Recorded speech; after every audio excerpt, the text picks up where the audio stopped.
After 9,000 plus at Rugby Parade with millions watching at home, we return to league action this weekend. Think you know what happened yesterday?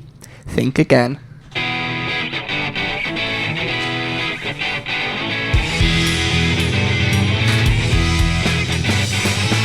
Welcome to All New Look Back in Amber, the official Newport City Radio podcast from us, Newport County fans. From exclusive interviews to interesting inside insights, since 2010 we've been the best place to be for all things audio, and we're giving you even more in 24. Coming up in the next 45 minutes or so, I'll be asking the big questions to the guys in the studio. I'll also have your post-match press conference with Graham Cochran, and I'd like to ask, are the playoffs achievable? I'm Stephen, I've got your commentary highlights, and I'd like to ask, have we got greater tactical flexibility? Never miss out by following us wherever you find this podcast. Listen live at 2 p.m. on a Sunday and 7 p.m. on a Wednesday after all League 2 home matches. Right here. Right here. Right now. Right now. Newport City Radio. We have a guest with us. We do, yep. He was the last guest at the old place, who we don't mention anymore, that place. Mm-hmm. And he's our first Look Back in Amber guest of 2024 and our new home. Hello, Keiron. Hello. How are we doing? Yeah, not bad at all. I feel absolutely honoured to have been the final guest at the place that is no longer named, and the first guest of 2024. Yeah. I'm really excited to get into this. And of course, with us as always is the voice of the Valley, Stephen Howell. Yes. It began yesterday at 11 a.m. with the Newport City Radio bucket collection all around Rodney Parade, and Stephen, you were one of our many men and women on the ground yesterday. Yeah, I was there briefly. And what was it like? Well, we always see the county fans really dig deep into their pockets and really generous. Yeah. I mean, like you said, county fans, they go above and beyond in their generosity, and and it's all for a good cause as well.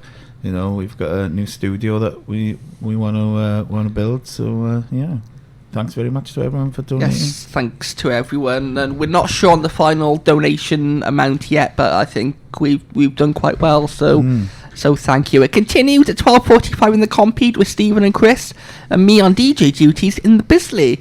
Was it nice to be back in the usual press box yesterday, Stephen? Oh man, it was so nice. Honestly, yeah. After the previous two games. But we understand Wrexham and Manchester United, it was going to be busy, so but it was just so lovely walking into the press box yesterday, having my usual seat, and appreciating what a great view we get of the games. Yeah, it's brilliant. Where were you at 12:45 yesterday, Keiron?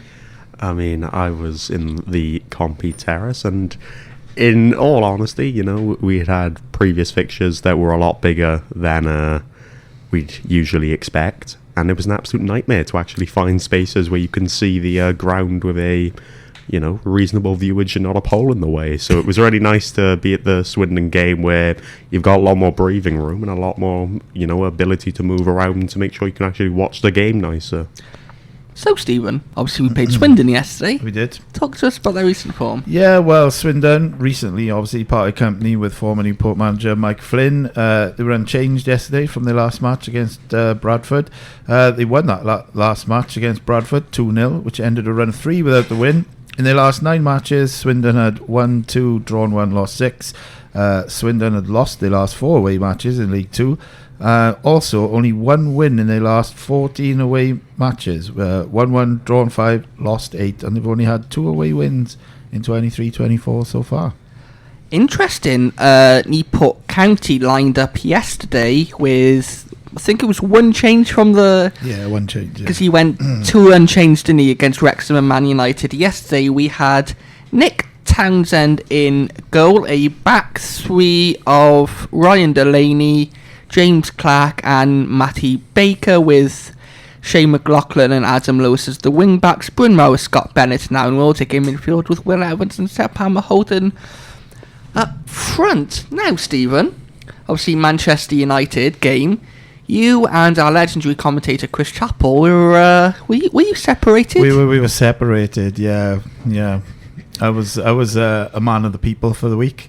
On the terrace, and Chris was in the Compy somewhere. Somewhere. Somewhere managed to find a seat that wasn't being used. And he did a commentary as well. Should we hear that commentary? Yeah, let's do it. Having navigated their way past 3 teams from the league below to reach round 4 of the FA Cup, Newport County now face one of the biggest clubs in world football, Manchester United. Losing finalists last year, United have won the Cup 12 times and named their strongest lineup for this evening's game as they look to win the only trophy they have a realistic chance of getting their hands on this season. Newport County against Manchester United. Anthony cuts it back. Fernandes hits it first time and he drills it into the bottom corner. And United break through early in this game. Just past the 6-minute mark. Lethal from Bruno Fernandes. The skipper with his 7th of the season. Anthony had switched sides to the left. Spotted him making a run on the edge of the area. He needed no second touch to get it under control. It was drilled beyond the diver Townsend. Darlow. Got Anthony inside him, a few step overs. And a shot into the corner from Kobe Mainu. In an advanced position, the Stockport-born youngster, only 18, that's his first goal for Manchester United in senior football. Made his debut for the first time just over a year ago in a League Cup game with Charlton, and he took that ever so well. Hit it early, Townsend no time to react. Now Garnacho's in behind Lewis here. On the left foot, he's clipped the crossbar. Hit that with absolute venom. Townsend could only watch it as it came back off the frame of the goal and bounced away to safety. Morris lets it, and he fired it into the far corner. He let it drop. And a moment of magic from Bryn Morris brings Newport County back into this game. 9 minutes to half-time. United were cruising, and Morris pulled out something special and fired it beyond the dive of Altai. It's Newport County 1, Manchester United 2. Lewis up on the left-hand side. Low cross is a good one, and it's tucked in from close range. Newport County are level. Incredible scenes here at Rodney Parade. 2 down early in the game. They hit back with around 10 minutes of the first half to go. And the top scorer, Will Evans, gets himself at the end of Adam Lewis's cross and levels things up against the mighty Manchester United. 2-2. Here's Anthony. Cross all the way to Shaw. Worked inside, right-footed. He's hit the post, and it's tucked in on the rebound by Anthony. His first goal of the season. The Brazil international puts the Premier League side back in front. Evans and Waite try and make something of it, but it's with McTominay, slides it through. Garnacho, and it's the substitute Forster who's denied by the goalkeeper. Hoyland stabs it in from 10 yards out and puts this cup tie to bed finally. Rasmus Hoyland, who's toiled all evening, finally fires in his 8th goal of the season. Struggle in the Premier League, but in the Cups he's been prolific. Played out to the edge of the box. Morris tries to help it on instead of trying the spectacular, and that's the end. Well, Newport County bravely fought back from 2 goals down after a disastrous opening start to the game.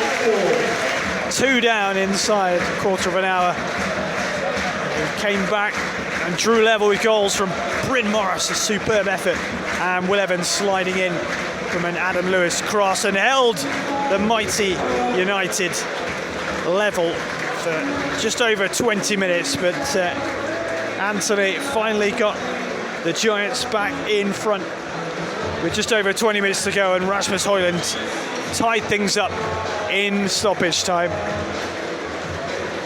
So these two teams who've never met before goes with form in the end.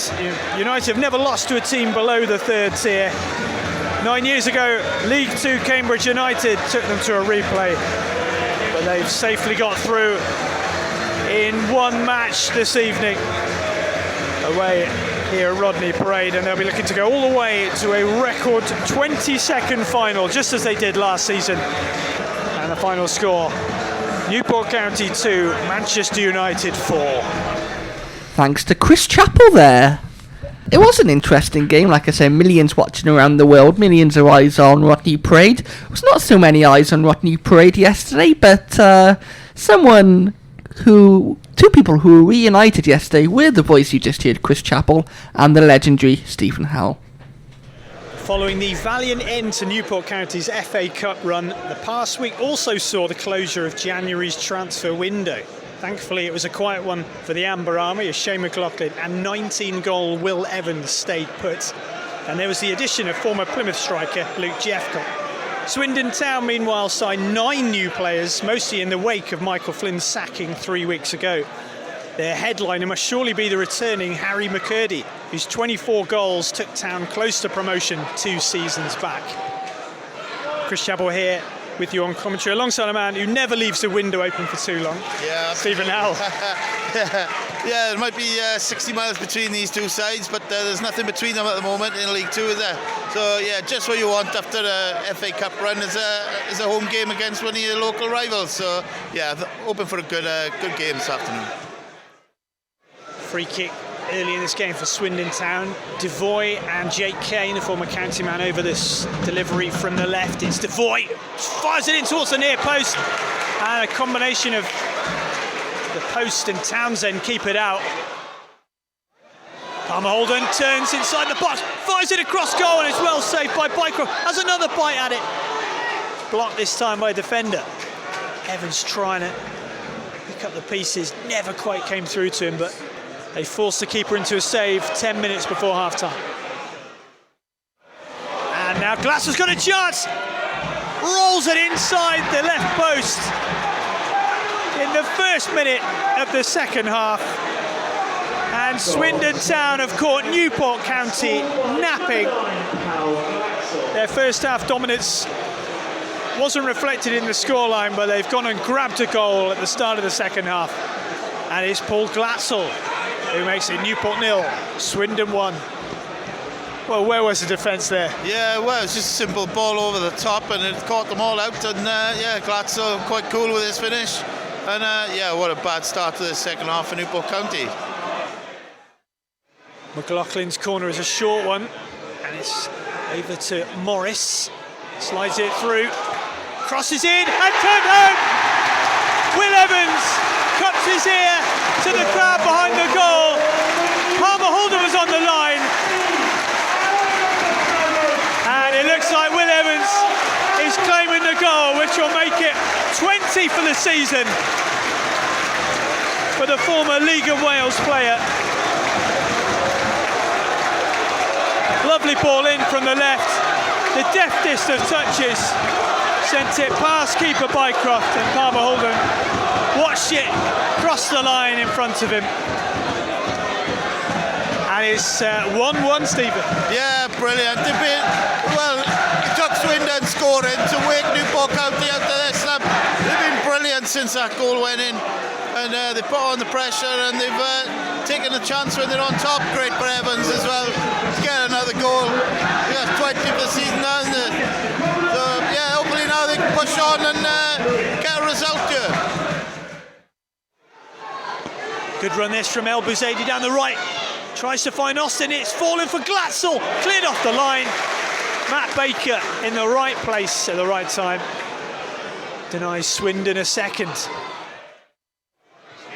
Wildig gives it back to Morris on the angle. Shot comes in and a great save from Bycroft. Scoops the ball out. It was heading into the bottom right corner on the bounce. Lovely save from the Swindon number one. Yeah, he was loitering with intent there, wasn't he? He was in that position where you want him from set pieces. He didn't really do it in the first half, but you could tell what was coming there a mile off. And yeah, he was just unlucky with the brilliant save by the keeper though. High ball. Brewitt. He's lost it to Evans now. Palmer holding with a chance.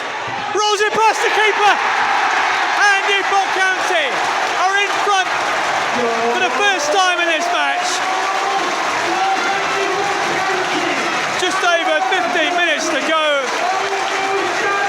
And Seb Palmer-Holden has now scored in each of County's last 3 league games.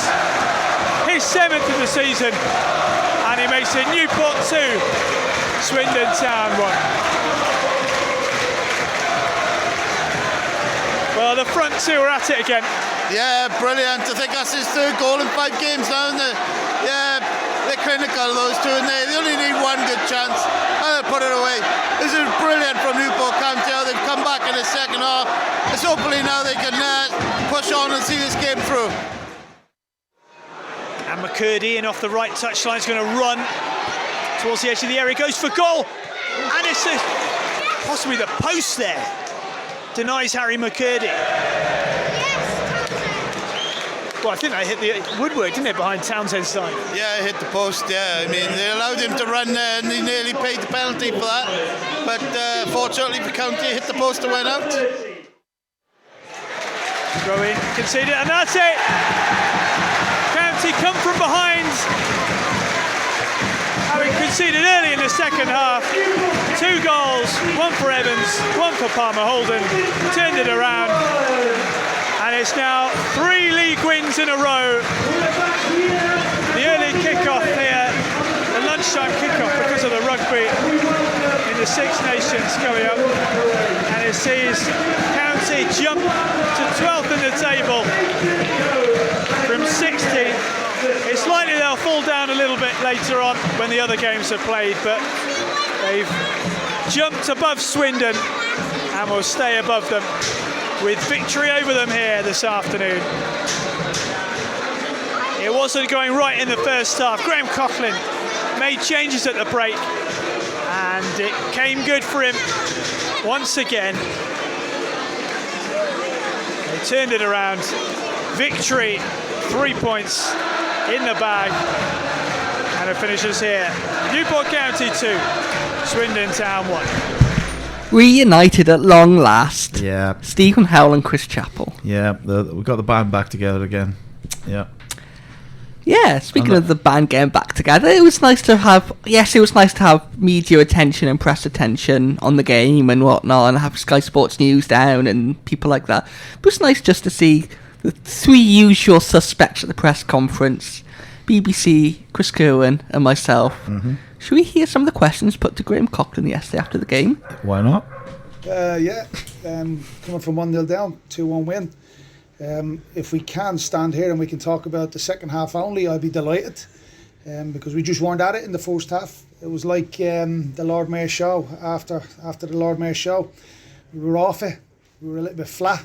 I actually thought the ground was flat as well, and it wasn't until the start of the second half that it was actually when we went 1-0 down that the lads in the stand started singing their songs and beating the drums. And like I said, and I've said it all season, it's those guys. It's a 12th man. That 12th man scenario for us has been really, really strong, and I think they got us back in the game.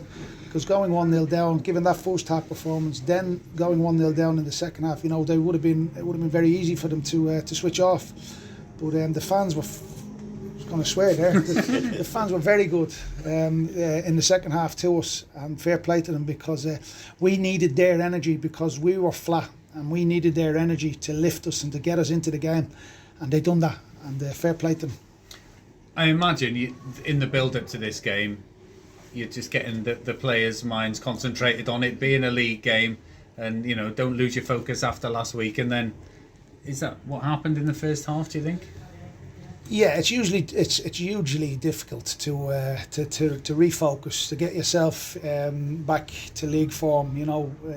Yes, it was a local derby. Yes, there was a good crowd in, and we spoke about this last couple of weeks. It was a game we were looking forward to. But yeah, you got to realise you've just played against Manchester United last Sunday. You've given your all. You've emptied your tank. You've come from 2-0 down against Man United. So it was a massive occasion for the whole football club. So that flatness was always going to be there. How we could I wasn't happy when we went 1-0 down to kickstarters or to get us into gear. I would have liked in a different way, but yeah, look, let's brush the first half under the carpet. Let's put it down to last week after the Lord Mayor's show, Manchester United in town, and let's praise the fans and the players for their efforts in the second half. I've looked at your next 4 games, looked at the rest of the month. All the teams above you. Now, you're only 4 points off the playoffs now as it stands. I know there are games this afternoon, so I'll be the first to mention it. A playoff charge, is that in your mind? No. In terms of that, you've had to come through Swindon. They are a lively side, as you said. They're going to cause problems, and you've had to come through a proper examination there. Swindon are a good team. And you've seen the recruitment drive that Swindon have had in January. Is the 7-8 players that they brought in. Swindon had a 2-0 victory last week at home to Bradford, in which they played very well, and their bench was totally different this week. So they've got immense strength and depth. They've got a good manager there in Gavin as well. He knows what he's doing. He knows his way around the divisions as well. They've got some really good players, and that was a stern test. Not to mention a local derby. And given last weekend our Man United being here last weekend, given our first half performance, I think we've got to praise our lads. We've got to pat them on the back, and we've got to say, well, fair play, because there's not too many teams up and down the country would be able to dish that out in the second half, perform like that in the second half, given what we've had over the last 10 days. The last 10 days was, and I'll tell you now, it was emotionally draining. It was absolutely draining because we were so charged up last week. The accolades, the media, tickets, getting family sorted. We were drained on Monday and Tuesday, and you could feel it. You could really feel it, and I think that was a reflection of the first half performance. I think you could see we were flat, not our usual. We didn't have a press, we didn't have any energy, we didn't have any legs, and it wasn't until we went 1-0 down and the crowd got right behind us that we started to energise ourselves and rejuvenate ourselves.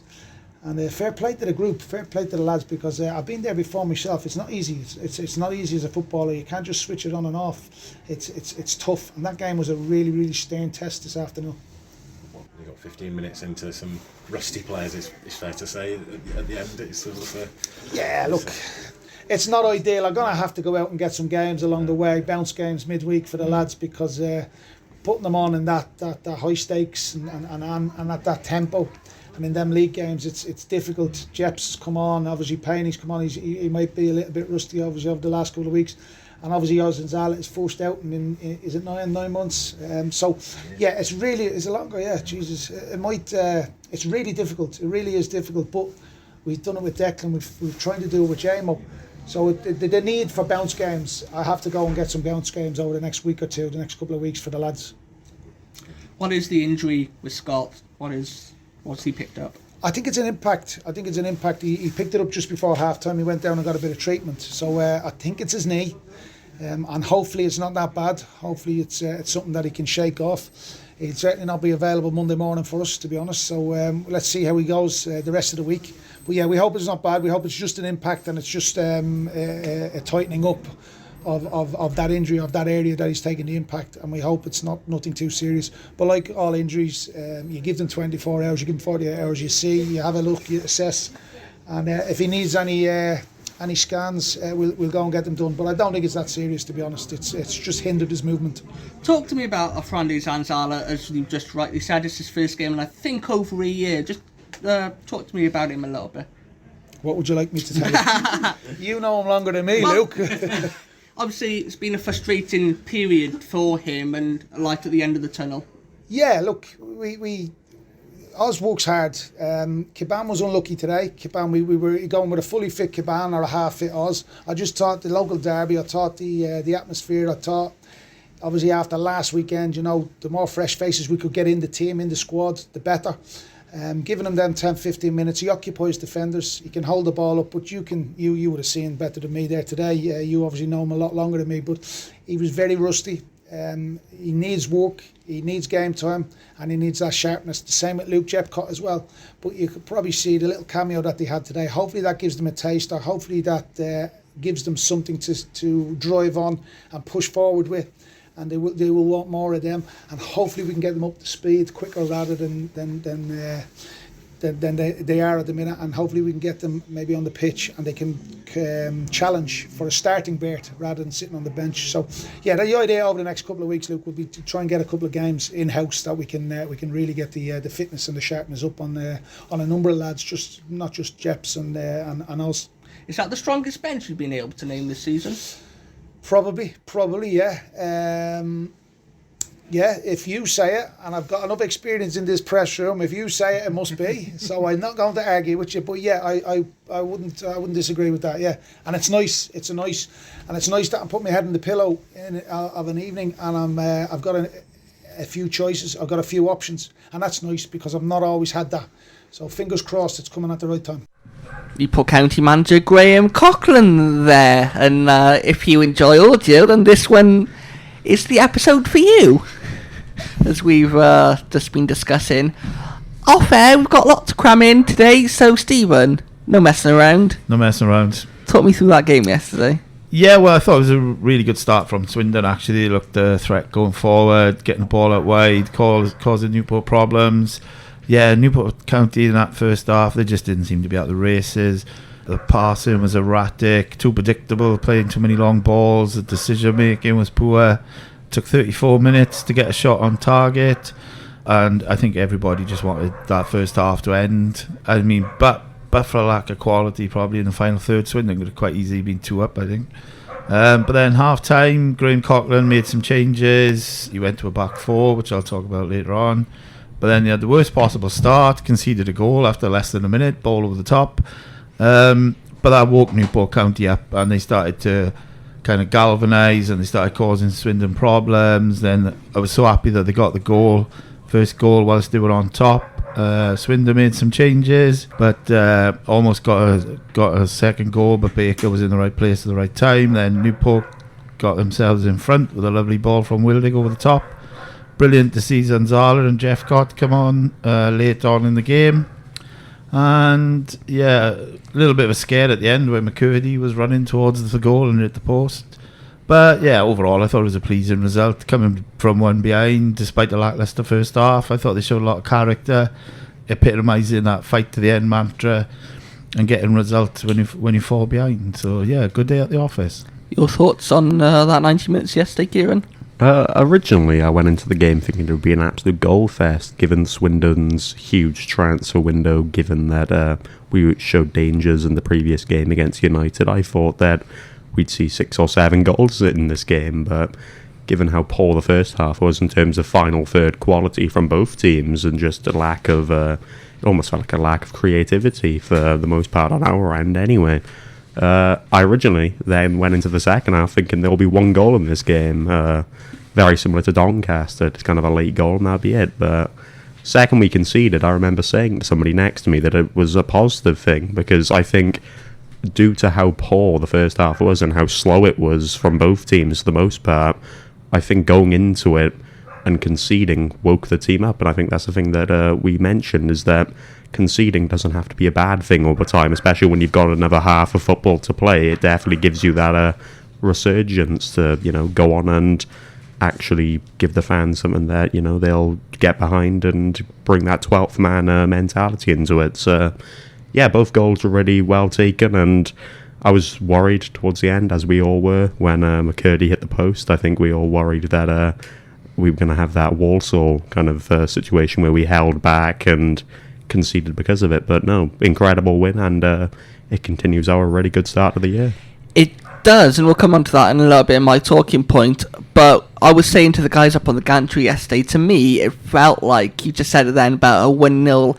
To me, it had 1-0 Luke Jeffcott scoring against Stoke Club, or 1-0 Harry McCurdy scoring on his second Swindon debut against one of his former sides, written all over it, but didn't come to fruition in the end.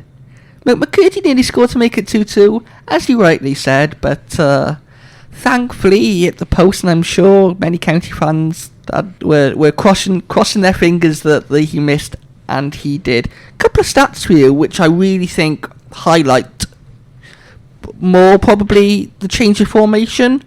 First half, 41% possession, 5 shots, 1 on target, 70 accurate passes, that is 53% passing accuracy in the first half. Second half, 52% possession, 6 shots, 3 on target, 123 accurate passes, 70% possession. Does that just highlights the difference between halves of football? Yeah, it was. I mean, it was a typical kind of game of two halves, and I think, like I said, towards that end of the first half, it was just flat. Fair play to the Amber Army behind the dugout; they were trying their best, but definitely, I think the goals kind of woke everybody up in the second half. And I thought what was really pleasing is both our strikers scored. I think Evans now's got 2 in his last 3, 20 goals. 20 goals for the season. Seb's got 3 in his last 5. I think they're just starting to be a really important strike force. And I'm going to have a little stat of my own. Go on. Not to be left out. But we've taken 14 points from losing positions all this season. 1-4 drawn 2, which is always a good thing to have, I think. Do you have any stats for us, Keiron? Not to leave you out in this. If you want to start, this will be one kind of on the spot. But we are, in terms of home form, of course, we've claimed more points at this point of the season than we did throughout the entirety of last season. Are you stealing my stat? I am stealing your stat, indeed. Good man. It's one of the ones I remembered. What is it, 27 points we've claimed 27 from home form this season, played 15, won 7, drawn 6, lost 2, lost twice all season so far at home in the league. 27 points. Last season, played 23, won 6, drawn 7, lost 10. Exactly. 25 points in 23 games, which, if Graham Coughlin said, didn't he, in that press conference, then he wants to get to 57 points. 57 points is the target at the start of the season to beat where they were last season. And if your home form improves like it has, I could see us getting 35, 40 points at home this season with the remaining games. We've got some big teams coming at home, but as we've said on this podcast many times, and I think it was one of your talking points, Stephen, that we always seem to rise to the occasion at home, especially against the big sides. So I think if we can get to 35, 40 points at home, then that would be remarkable, considering, as I said, lost 10 times at home last season, probably the third worst home form behind the 2 relegated sides. So that just goes to show what a remarkable improvement we've seen this season. I mean, at home we're 7th if you want to talk the form table. So, it was mentioned last season by Graham Coughlin this season as well that home form is really important. Having that 12th man mantra is really important, and we seem to be following that to a T. We're really hard to beat at home, and it proves with the statistics, obviously. You just mentioned there, Stephen, about Will Evans and Seb Palmer holding up top. Mm-hmm. Question for either of you. We've seen some great strike partnerships at County. We've seen the likes of Jubilee Martin Porrigamon, Dom Telford, Courtney Baker-Richardson, probably going back to more your era, Stephen, with Tommy Tynan and John Aldridge. Or are you not that old? No, yes, I am that old. Yeah. For you guys, where does Will Evans and Seb Palmer Holden fit into that? I don't think it's fair to compare them to Tynan and Aldridge. I think that's a bit in the modern era, then. But go on. Out of the moderns, I mean, bear in mind this is Will Evans' second season in league football. This is Seb's first. And Seb's first proper one. So considering what they've both achieved so far, I just think they give us a real potent strike force up front. As I said, they're really dynamic, and Will Evans just seems to get himself into positions. I spoke about Baker being in the right place at the right time, but Will Evans does it as well. And I love Palm Holden. He's got a physical capability as well, which is what I thought we were missing with McNeil and Kavanagh last year. So I think it's going to be tough for Bogles and Zala, Jeff Cott to kind of dislodge him from the team, to be honest. Yeah, Keiron, we've got 5 strikers now. But weird saying that. We've got such depth. I think every striker offers us something different. How do you fit them all in? Because they're all going to want to play. You know, Jeff Cott used to be worth £5 million. Bogle has been with us and has been one of our key players. Zanzala's coming back from injury.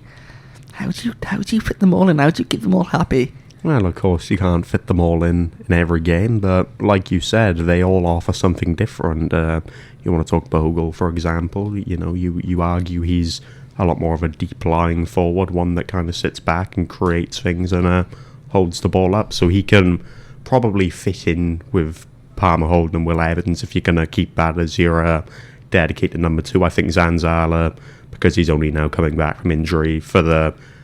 maybe not the remainder of the season, but a good majority of the rest of the season, he'll be used as a almost come off the bench, have the impact there. And I think Jeff Cott, he didn't play too much when he was out in Scotland. So I think just in terms of game time and in terms of kind of expectation, we kind of have a blueprint potentially of where the strikers play, how they form in. Because at the end of the day, 2, if not 3 of them are going to have to be on the bench. You can't play 5 strikers in a team because it just doesn't have the balance, does it? So I think conveniently we've got these strikers that they'll know what their roles are because of their potential injury records or their potential just lack of game time during the season. I don't think you can really change the current top 2 of Will Evans and Palmer Houlden. They're working too well together. Because I think Graham Cochran said it himself, especially with someone like Declan Drysdale when he came back, he rushed him into the team, but now we've got those options. He's going to take time, so I'm sure he's got a couple of weeks now to kind of bed these players back in and probably get a little bit more of an idea of how they're going to fit in to his system. We've seen Bogle drop a little bit deep, almost in the Aaron Wildig position when we switched to a back 4 yesterday, Stephen. Yeah. I think... seemed to be Wildig was playing just behind the 2 forwards, and it's no coincidence that when he played there, we scored twice and played really, really well. Yeah. Yeah. I think, I don't want to go too much into the change of formation because it's my talking point. So, It is indeed. Yeah. It is indeed. Before we do move into that, one last order of business for this point.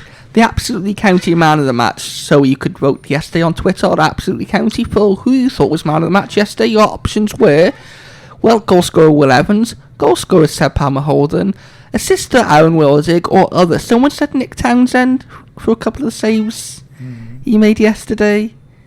Keiron, we'll start with you. One word, who was your Man of the Match yesterday? Seb Palmer Houlden, just for the involvement. Stephen?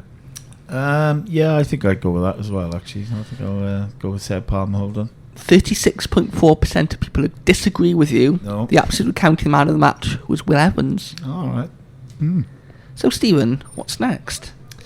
Well, I'd like to ask, have we got greater tactical flexibility? If you're employed by Newport City Homes, you have access to financial services which can help manage money and expenses for the coming year. Newport Credit Union can offer savings and loans paid directly from your salary. For more information, search online for Newport Credit Union. Right here. Right here. Right now. Right now. Newport City Radio. So for my talking point this week, I'm going to ask, making changes and getting success, is this a sign of having a full squad? But before we talk about it, let's hear from Graham Cochran. Past couple of games at half-time seems to switch formation from back 3 to a back 4. Is that purely down to players at your disposal now? Don't be telling people, keep that in-house. Don't be letting people know our secrets. Yeah, look, it's sometimes I just thought we were flat, and I just thought, go back out and do the same again would have been, what did they say, the definition of madness is doing the same thing and get the same results. So I just thought we'd mix it up a little bit. We do have that type of player, we do have that quality in there that we can chop and change formations. You'll know as well, we've played a lot of different systems this season, but it's just a little bit of variety. It's been adaptable, it's been flexible. And I suppose it's probably just giving the players something different to think about, because we could have just moseyed along in our normal system and our normal way of playing, and we could have just moseyed along there and let the second half drift the way the first half drifted. So we felt it necessary to change shape last week as well in the first half against Man United, and obviously we felt the same this week. we needed to change, and it did. It gives us a little bit of impetus. It gives the lads a little bit of a mental challenge, and they have to think of something different now and do things differently. And it throws the opposition a little bit as well. So there's a few method behind the madness, Luke, I would say. But I wouldn't like to be changing shape too often. You know what I'm like. That continuity, that consistency, and that breeds confidence. Yes, Graham Coughlin there. I thought he spoke very, very well about this subject. So yeah, the reason why I brought this up is I've noticed in the last 2 matches that he's made changes, especially at half time, and got a bit of success from it. So Keiron, we'll come to you first. What do you think is behind this changing, and is it a sign of us having a full squad giving us greater tactical flexibility? I mean, given we were able to talk about having 5 strikers, yeah, we definitely have squad availability that we haven't had for, a good while, especially this season. But I also think it really merits how well Graham Coughlin is able to, notice how a game plays, how it flows in the moment. He's able to see if we are flat, so to speak, or not doing well up front, or not creating how we usually create, and he's able to divert to this back 4 system and add a lot more balance in terms of creativity, and it almost throws off other teams, especially when we're at home, when we go from potentially this long ball, slow play that, relies on a lot of luck, to all of a sudden we're playing these lovely passing movements and everyone's getting forward, and it works really well. But that is, of course, credit to the squad we've got as well, having these options to change and kind of pick and choose the midfield we've got, for example. It's just it's something very unique, and it's something that almost sounds alien given how this season's went in terms of injuries. Yeah, for me I think it is because as he spoke about, we have seen him do it a few times over the season, and we with different, I think, degrees of success. But I think over the last 2 games, and I agree with you, Keiron, his management has been brilliant. He's got this opportunity now to kind of change things, and what I like about what he said is, he noticed it was flat. He wanted them to mix it up. He's challenging the players to do things different. But Luke, what do you think about this? I think it's something we've spoken about, having players who can play multiple positions.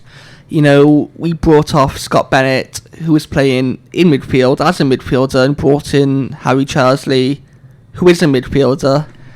But then we've seen McLaughlin go into midfield with Baker playing a right back. I don't think I've seen Matty Baker play a right back before. And I don't think he was really tested too much. I don't really remember Swindon having too many chances down that side. Yeah, because me and Chris were talking about it, and I think maybe the thinking with Baker, because you've got Payne on the bench, who's been phenomenal this season, but maybe he just wanted a bit of height. The crosses coming into the box, maybe he thought, I'll keep Baker out there just to have a bit of height as well. But yeah, I think it's, obviously we've said about squad depth, and I put the question to him, is that the strongest bench that we've seen this season? Kiban Wright didn't even make that bench yesterday. Yeah. And so yeah, to have the likes of Zanzala, Jephcott on there, Carl Jameson, these kind of players, Harry Charsley, who I thought was very unlucky to be dropped, but obviously he had his reasoning and whatever. But yeah, for me, it's mainly down to players who you said tactical flexibility, who are flexible in their positions. McLaughlin, we said, can play at right back, he can play at centre mid.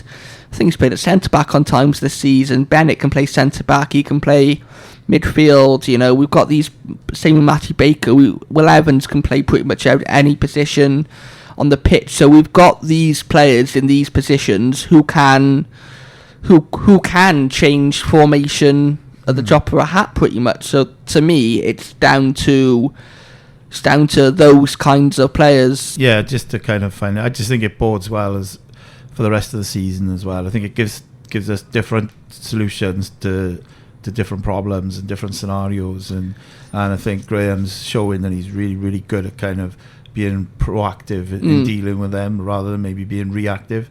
So yeah, because he's got the ability as need to pretty much play whatever formation he wants, whether that's a 3 at the back, a 5 at the back, 4 at the back, whether he wants to play 2 up top, 3 up top, 4 up top. 3-man midfield, 5-man midfield. He's got the option.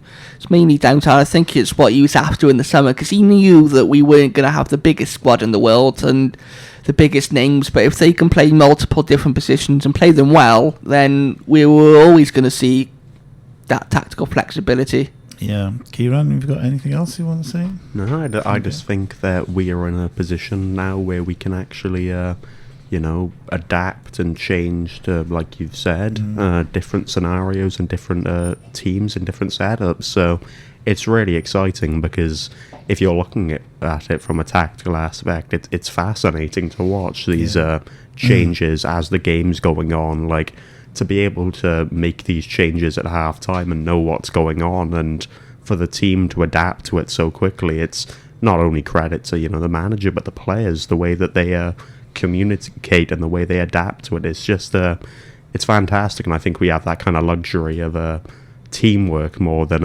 anything else. Yeah, that's brilliant. If you are employed by Newport City Homes, you have access to financial services which can help manage money and expenses for the coming year. Newport Credit Union can offer savings and loans paid directly from your salary. For more information, search Newport Credit Union. Right here, right now. This is Newport City Radio. For my talking point this week, and Graham Coughlin said a one-word answer when asked about this, and that answer was no. For us being fans sat here in the studio, we're going to talk about it anyway. Playoffs. Are they achievable? Now, there's a method behind me asking this, and that's purely down to form table. Now, if you look at our last 4 games, we're currently third in the form table for games with 3 wins, 1 draw, 6th. We're first with 4 wins, 2 draws, and that's ever since the Wrexham game. And I put that on Twitter yesterday, saying since our Wrexham game, no team in League 2 has taken more points than Newport County. Last 8 games in League 2, we're 5th with 4 wins, 3 draws, 1 defeat. Last 10 we're 6th, 5 wins, 3 draws, 2 defeats. Last 12 we're 6th with 6 wins, 3 draws, 3 defeats. Stephen, I'll start with you. Mm-hmm. All 5 of those form guides have us in the playoff positions. Yeah. Yeah. We couldn't, could we? No. I'm going to agree with Graham. I think I'll give you my reasons. Well, one positive, as I spoke about before on the show, is that we actually were unbeaten at home against the top 7. And we've still got 2 of those to come to Rodney Parade. Notts County coming soon, and Mansfield as well. But on the flip side, we've not beaten anyone in the top 7 away from home. So if we're going to have any chance of making the playoffs, we'd need to get results against Stockport, Barrow and MK Dons. To get in the playoffs last season, you needed 75 points, 76 or 79 points. At the moment, the teams have got 44, 48 and 51 and 52. We currently have 40, so we would need another 35 points from somewhere.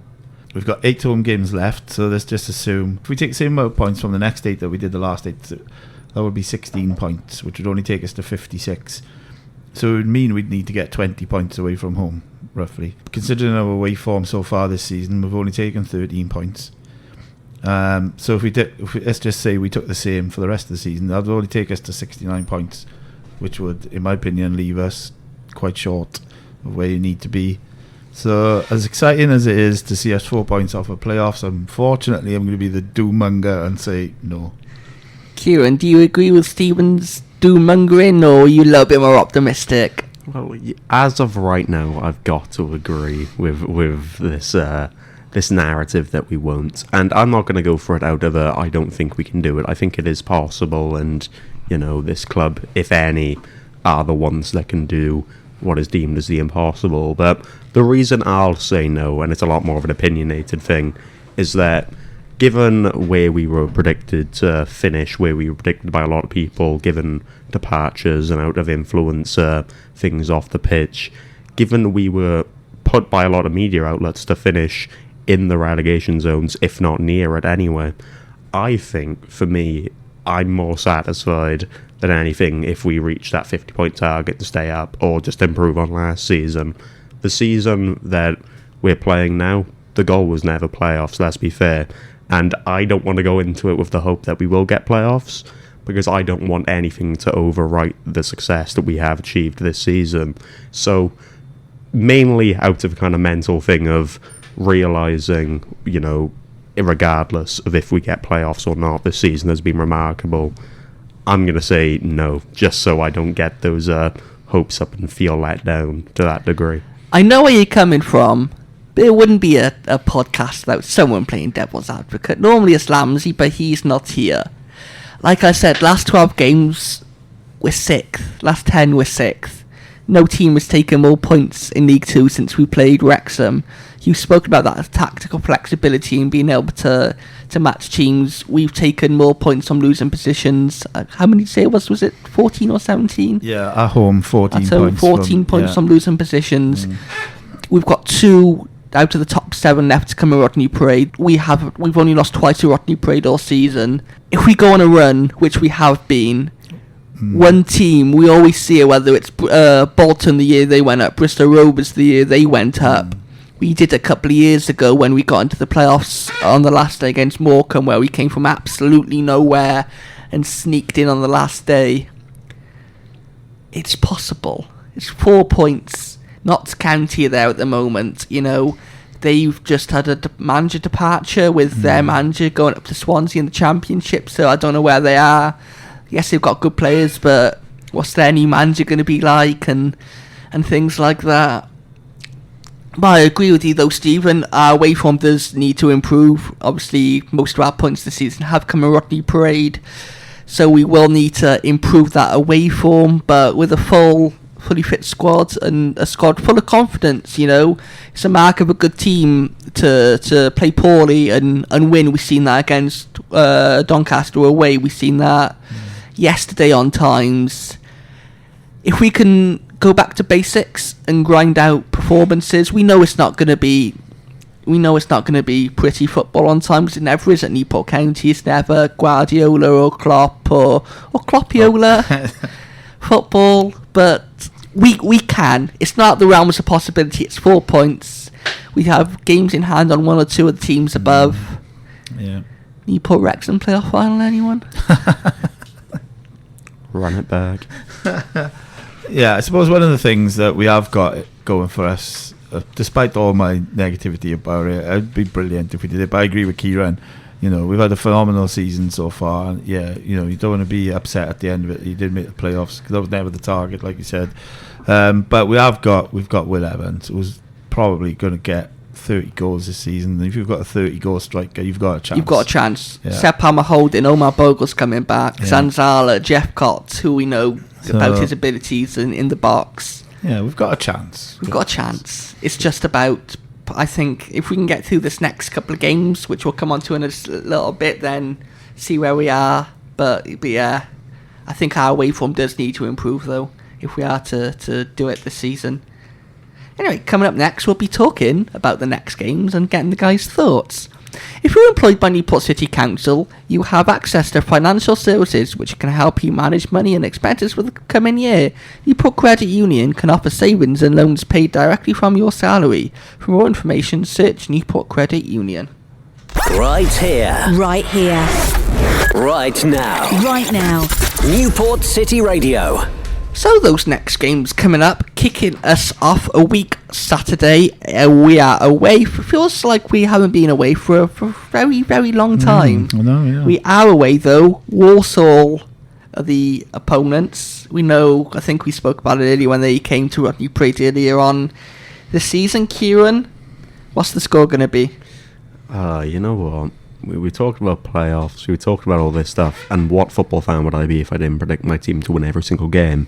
So, out of a sheer unpretty football but clinical form away from home, I'll go for another 1-0 snatch and grab, very similar to Doncaster. Stephen?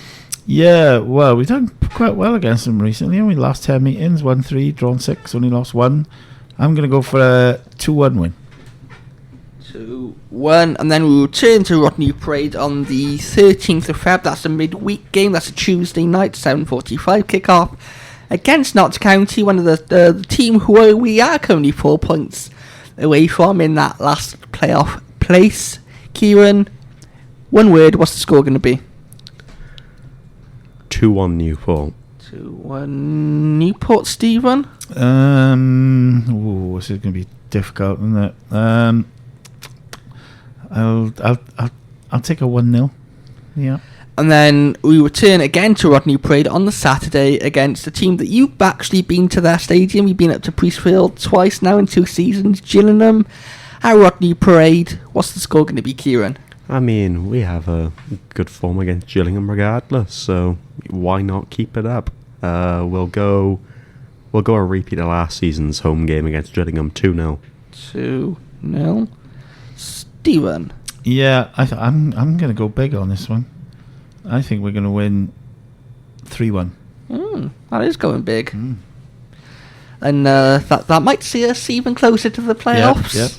And then we'll be returning to talk about those playoffs. Hopefully. Probably not, but hopefully. Thanks to the guys. Thank you, Keiron, for coming on. It's been awesome having you on. Of course, no worries. And Stephen, thank you as thank per you very usual. much. Thank you, Keiron, as well. And thank you to you listening at home for taking your time out of your day to listen. As always, we'd love to read your thoughts about our thoughts on Facebook, X and Instagram via direct message, or also on email, contact@newportcityradio.org. We'll catch you on Sunday, the 18th of Feb at 2 p.m. as we continue to look back in amber at the 2023-24 season. More talking points, more banter and more top-class analysis. Right here. Right here. Right now. Right now. Newport City Radio.